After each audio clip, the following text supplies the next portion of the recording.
Managing workplace drug and alcohol testing is one of the most sensitive and high-risk responsibilities for managers and business owners.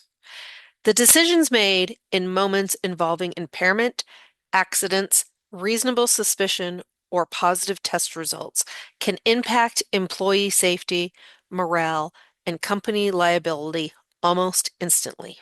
In this video, we're going to walk through why workplace testing matters, the legal framework employers need to understand, the 5 most common testing situations, manager responsibilities, reasonable suspicion recognition, marijuana and multiple state concerns, and the policy essentials for every employer should have in place.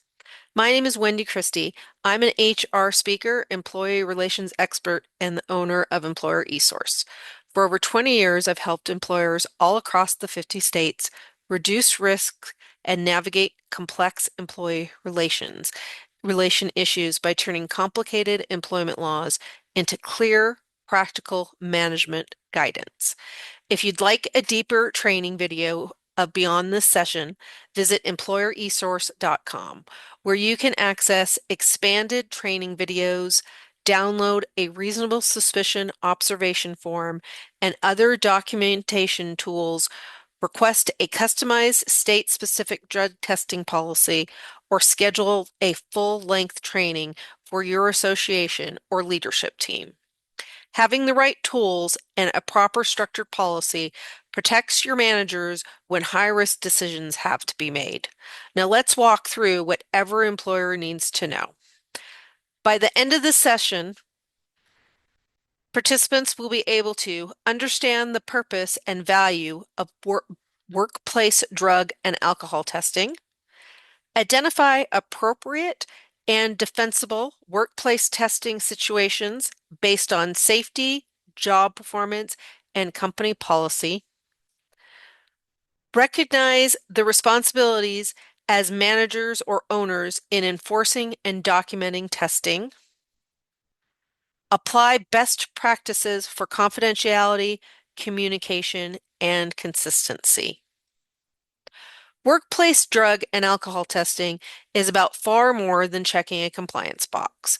At its core, it's a risk management and safety tool that helps protect your employees, your business, and your reputation as an employer. For managers and business owners, the real issue is not whether testing feels uncomfortable. It's what happens when impairment goes unaddressed. From a safety standpoint, impairment significantly increases the likelihood of workplace accidents. Whether it's operating machinery, driving a company vehicle, or making judgment calls on a job site, even small levels of impairment can lead to serious injury, property damage, or worse. These incidents don't just affect the individual employees, they impact coworkers, customers, and the business as a whole. Workplace accidents often result in workers' compensation claims, OSHA investigation, increased insurance premium, and lost productivity. Productivity is another major factor. Substance use in the workplace often shows up first as attendance issues, declining performance, missed deadlines, or increased conflict with coworkers. When these behaviors go unaddressed, they can drag down a team morale and place additional strain on supervisors and coworkers who are forced to compensate. Over time, this leads to higher turnover, burnout among high performers, and a workplace culture that standards feel inconsistent and unfair. Equally important is legal protection. Employers are often surprised to learn that having a testing program is not enough. It must be properly documented, consistently applied, and aligned with state and federal requirements. A clear written policy helps demonstrate that decisions are based on job-related concerns and safety, not personal opinions, favoritisms, or assumptions. When testing is handled correctly, it can significantly reduce exposure to claims for wrongful termination, discrimination, or retaliation. For example, consider a situation where an employee is involved in a forklift accident. Following the accident, the employee is sent for post-accident testing and tests positive for alcohol. Because the employer had a written policy, obtained proper consent, followed documented procedures, and used a certified laboratory, the termination decision was upheld under both state and federal law. This outcome wasn't about the test results alone, it was about the process. The key takeaways is this: workplace testing matters because it protects people first, and when done correctly, it also protects your business. When it comes to workplace drug and alcohol testing, one of the biggest mistakes employers make is assuming the rules are the same everywhere. While there are federal laws that set general standards, especially for safety sensitive and DOT regulated roles, the reality is that state laws vary significantly. That's why managers and business owners need to understand both the big picture and the practical rules that apply in day-to-day situation. At the federal level, several agencies shape how the testing programs work. The Department of Transportation has very specific testing requirements for safety-sensitive positions, such as commercial drivers. OSHA focuses on workplace safety and discourages testing practices that could appear retaliatory after an injury. The ADA also plays a role by requiring that testing be job-related and consistent with business necessity. By necessity and by regulating how the medical information is handled. These federal guidelines set the framework, but they do not tell the whole story. State laws are where most employers get tripped up. Each state decides when testing is allowed, what procedures must be followed, and what protections employees receive. Some states require a written policy before any testing can occur. Others require advance notice, employee acknowledgement, or the use of certified laboratories and a medical review officer. In some states, failing to follow these steps can invalidate the test results entirely, even if impairment was obvious. This is why having a state-aware policy matters so much. Another rule that applies everywhere is confidentiality. Drug and alcohol testing results are considered sensitive medical information. They should never be discussed casually, shared with coworkers, or stored in a general personnel file. Access must be limited strictly to those with a legitimate business need to know.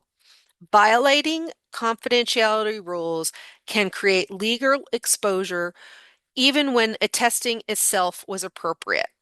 When you step back and look at all of this together, a general rule applies across the board. Workplace testing is legal when it is job related, consistently applied, and properly documented. Problems arise when testing feels random, retroactive, or personal. Consistency and documentation are what protect employers. There are 5 common situations where testing typically occurs. The first is pre-employment testing, which should only happen after a conditional job offer has been made.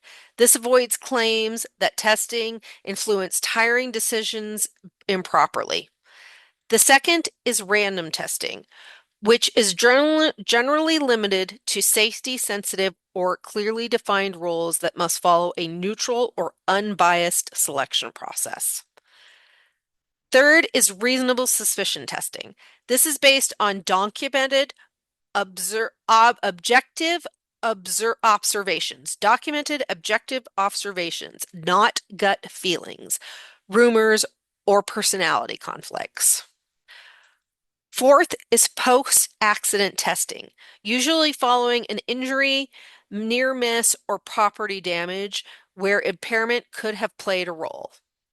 And finally, we have follow-up testing. May be required after rehabilitation or a prior positive test based on your company policy. The takeaways for managers is this: testing decisions should never be improvised.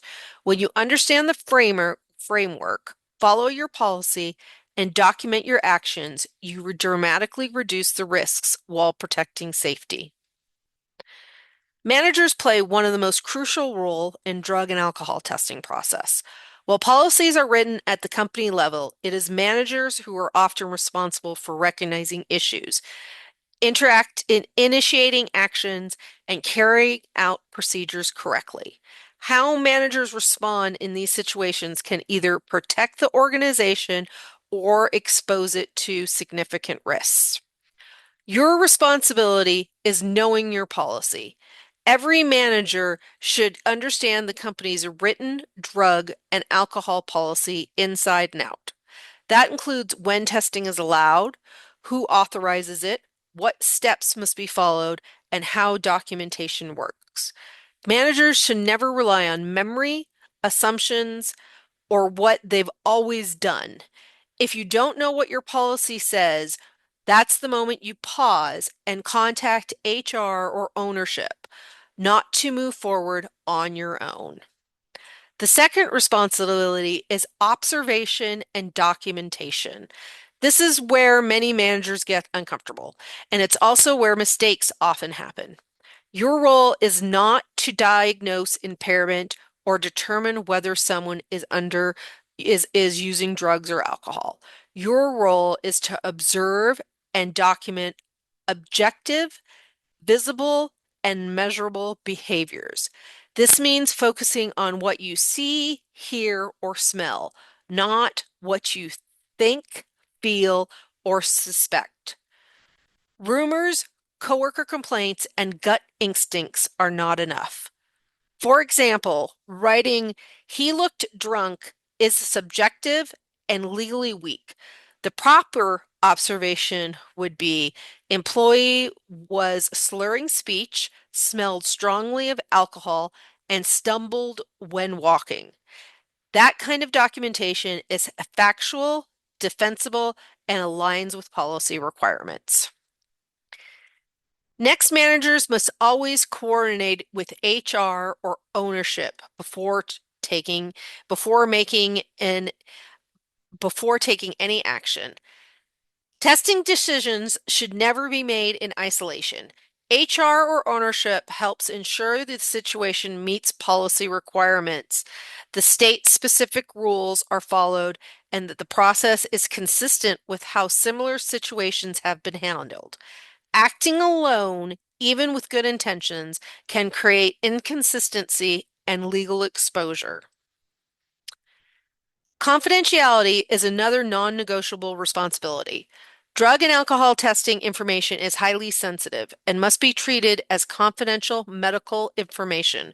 Managers should never discuss testing, suspicions, or results with coworkers, supervisors who don't have a need to know, or the employee's team. Casual comments, even well-meaning ones, can lead to privacy violation and damage trust. Finally, managers must model the policy. Your behavior sets the tone for compliance and workplace culture. If managers cut corners, make exceptions, or jokes about testing, employees will assume the policy is optional or unfairly applied. When managers follow the policy consistently, calmly, and professionally, it reinforces that testing is about safety and fairness, not punishment or personal judgment. The takeaway for managers is simple but powerful. Know the policy, document objectively, involve HR, protect confidentiality, and lead by example. When managers handle testing responsible, they protect employees, strengthen workplace culture, and reduce risks for the organization.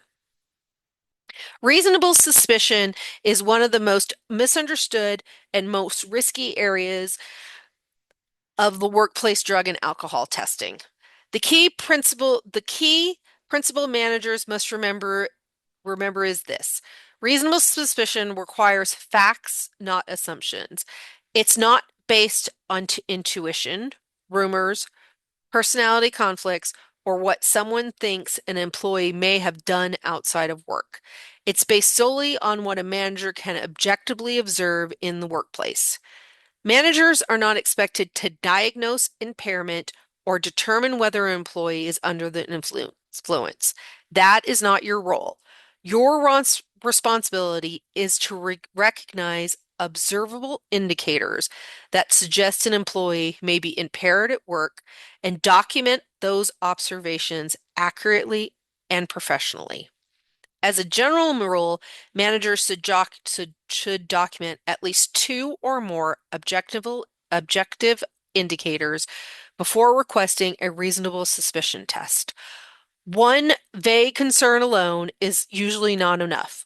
Multiple indicators can help demonstrate that the decision was based on observable behaviors and safety concerns, not speculation or bias.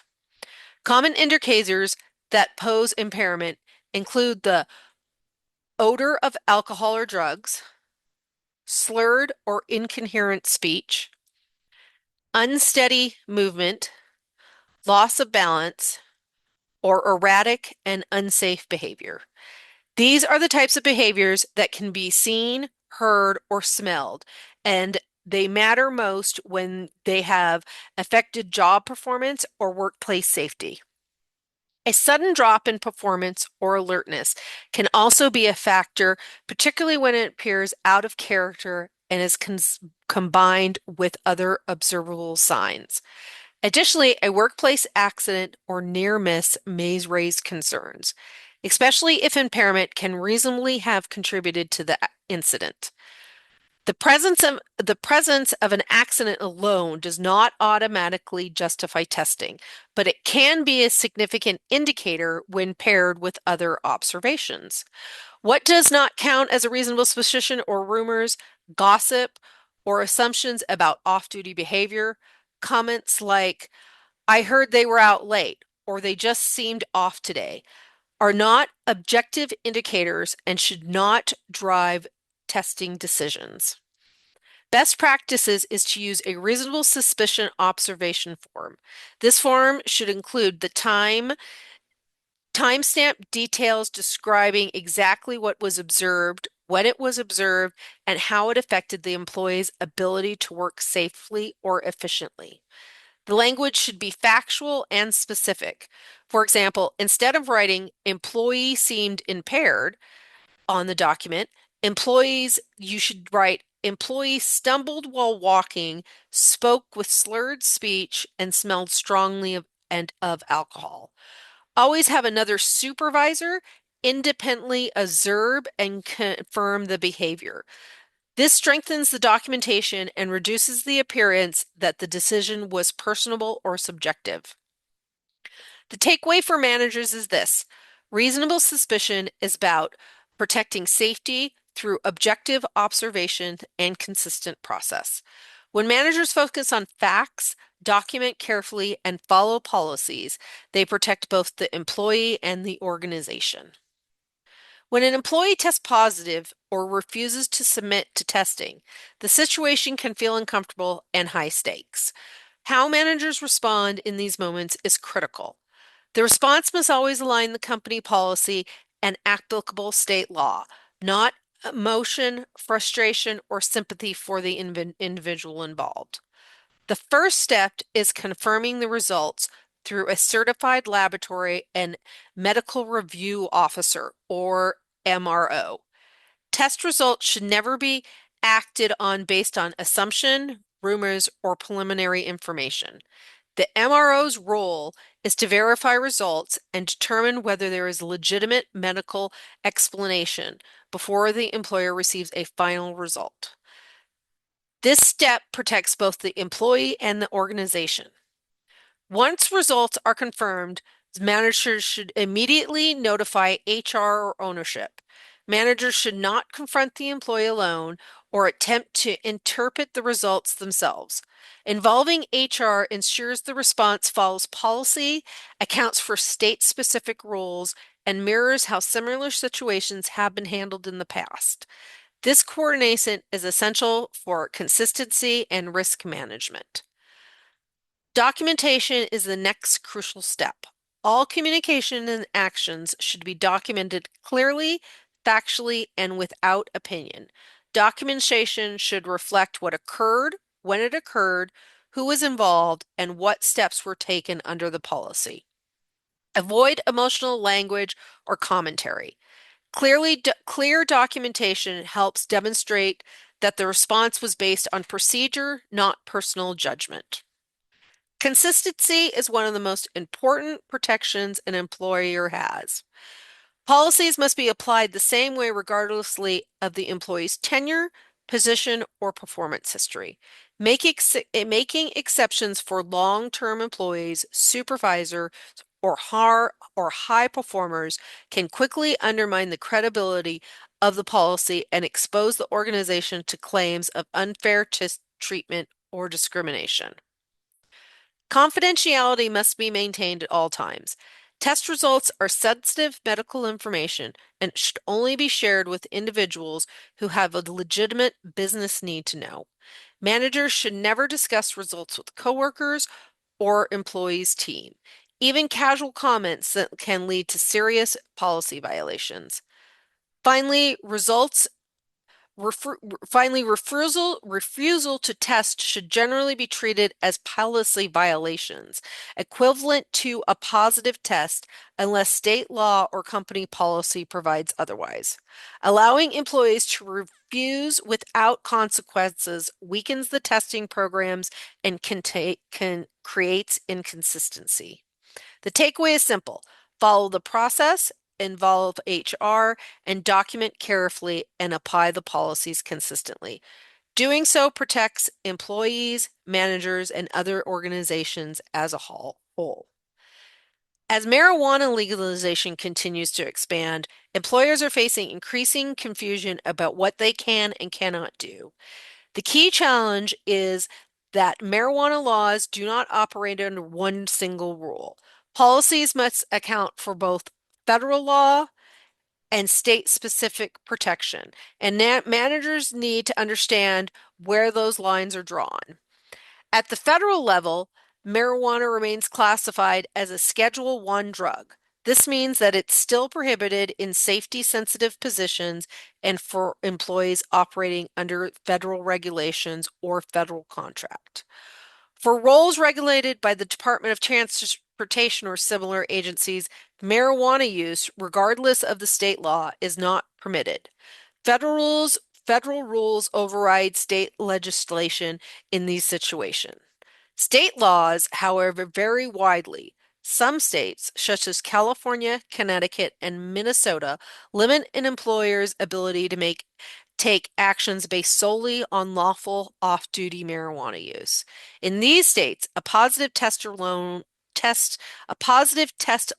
may not justify discipline unless there's a connection to on-the-job impairment or safety concerns.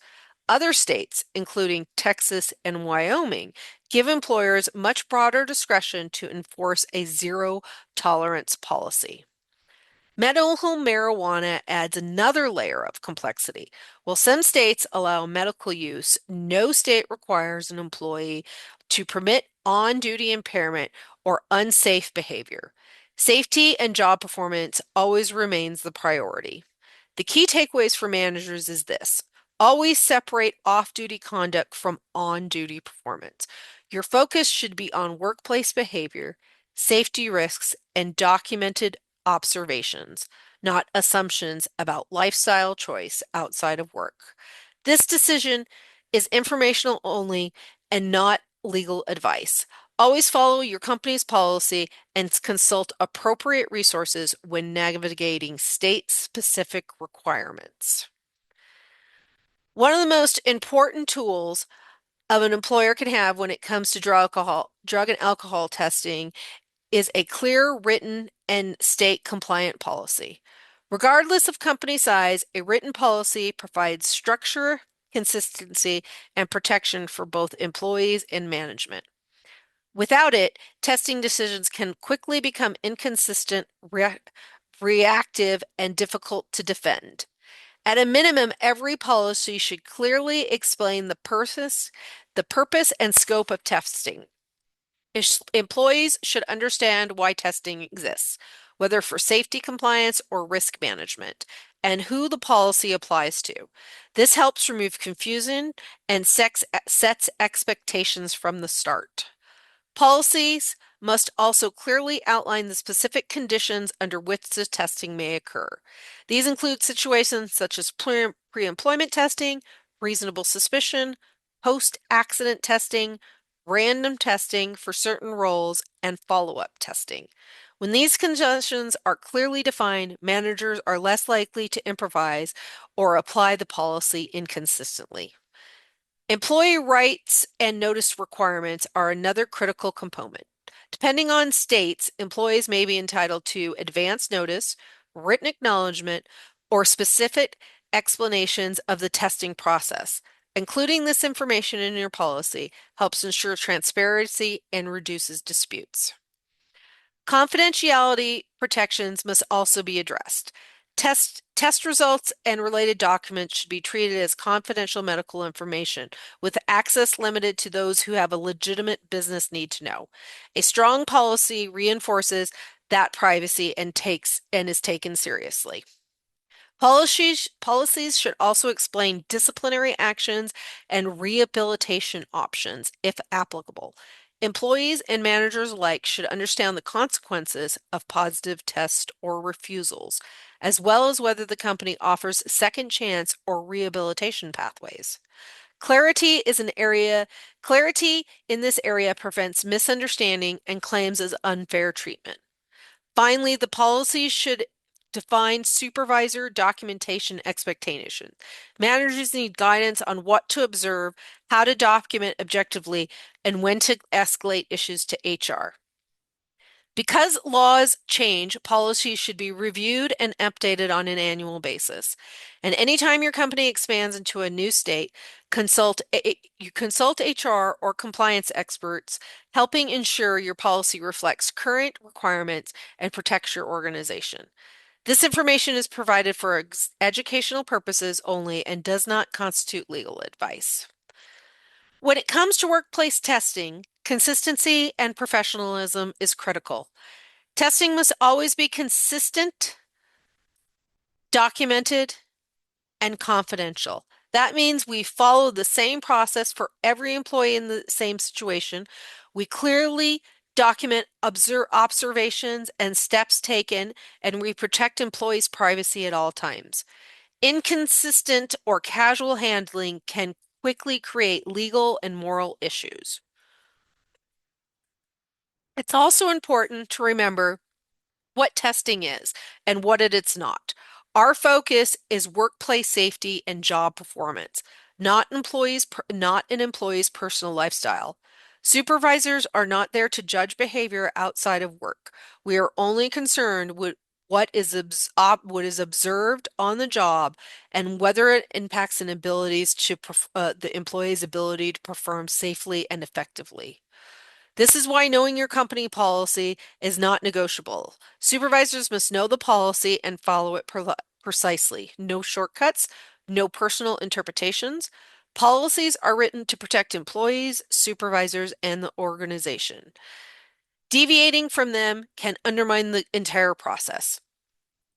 Training plays a key role as well. Supervisors should be trained regularly on observation and documentation so they know what to look for, how to describe behaviors factually, and how to avoid assumptions or bias. Good documentation supports decisions.